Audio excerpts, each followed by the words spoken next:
Assalamualaikum warahmatullahi wabarakatuh. Sebelumnya saya Nibra Sojo Putra Jahra dari angkatan 2022 dengan NPM 163222104 kelas C. Di sini saya akan mempresentasikan terkait tugas formulasi kapsul ekstra kombinasi bawang putih dengan kunyit sebagai terapi hiperkolesterolemia.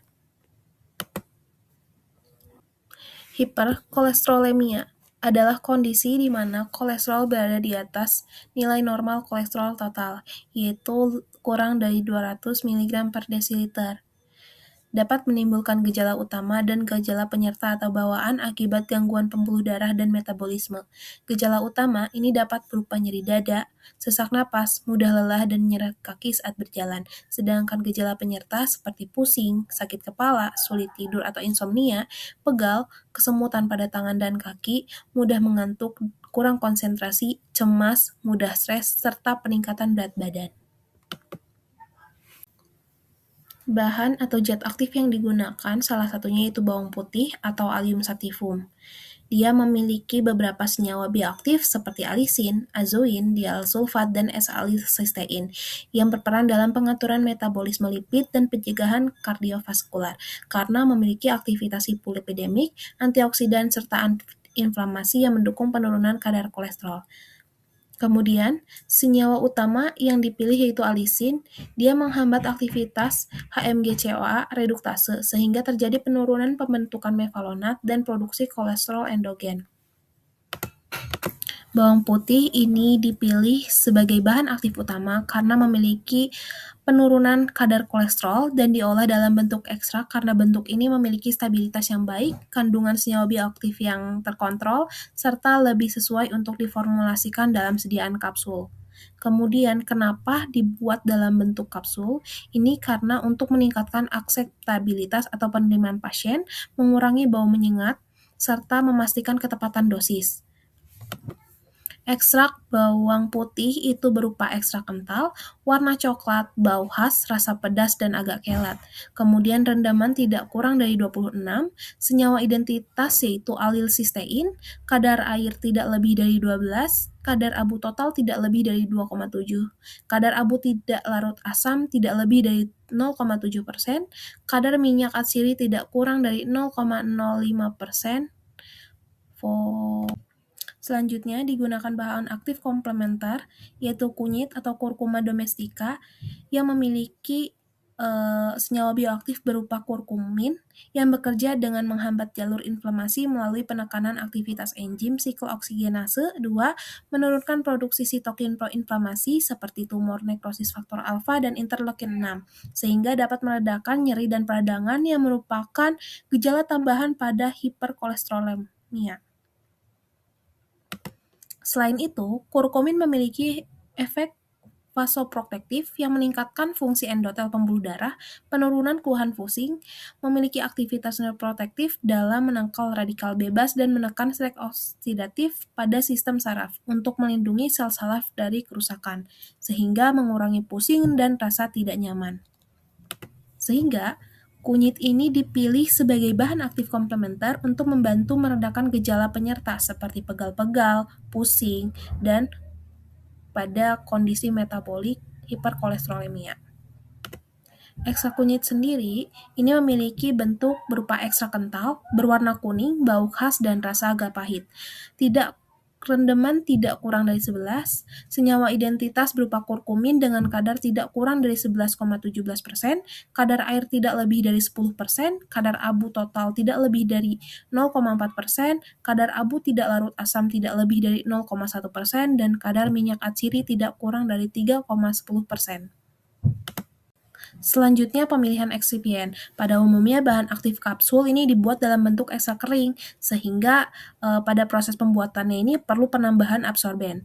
Nah, absorben yang dipilih yaitu Avicel pH 102 sebanyak 45% sebagai pengisi dan absorben. Avicel ini digunakan sebagai absorben untuk menyerap kelembapan dari ekstrak herbal yang bersifat higroskopis, sehingga sebagai pengisi untuk menggenapkan bobot kapsul. Avicel juga memperbaiki kompresibilitas dan sifat alir dibandingkan laktosa atau pati yang biasa digunakan pada ekstrak bawang putih dan kunyit yang bersifat lengket. Avisel ini berupa serbuk kristalin, tidak berbau, tidak berasa, dan berwarna putih. Fungsinya sebagai pengisi, pengikat, dan adsorben. Kelarutannya praktis tidak larut dalam air, pelarut organik, dan asam encer. Namun ia stabil pada bahan yang stabil dan higroskopis atau mampu menyerap air. Selanjutnya ada bahan tambahan kedua yaitu PVP sebanyak 3%. Ini sebagai pengikat dalam proses granulasi basah untuk membentuk granul yang kompak dan seragam karena stabil terhadap ekstrak herbal. Penggunaan PVP ini meningkatkan kekuatan mekanik granul dan mencegah segregasi bahan aktif. Efektif membentuk granul yang kuat dan seragam. Konsentrasi 3% ini dipilih sebagai titik tengah rentang 0,5 hingga 5% untuk membentuk granul tanpa membuatnya terlalu keras atau terlalu lembek dan lebih aman dibandingkan pengikat alami seperti gom Arab. PVP ini berupa serbuk halus berwarna putih hingga putih kekuningan, tidak berbau atau berbau lemah. Kemudian berfungsi sebagai pengikat granul agar kompak dan seragam, sangat mudah larut dalam air dan alkohol, serta stabil pada suhu 110 hingga 130 derajat Celcius. Eksipien lainnya yaitu etanol digunakan sebagai pelarut PVP pada proses granulasi basah karena cepat menguap, tidak menimbulkan residu berbahaya, serta aman untuk ekstrak herbal yang sensitif terhadap air.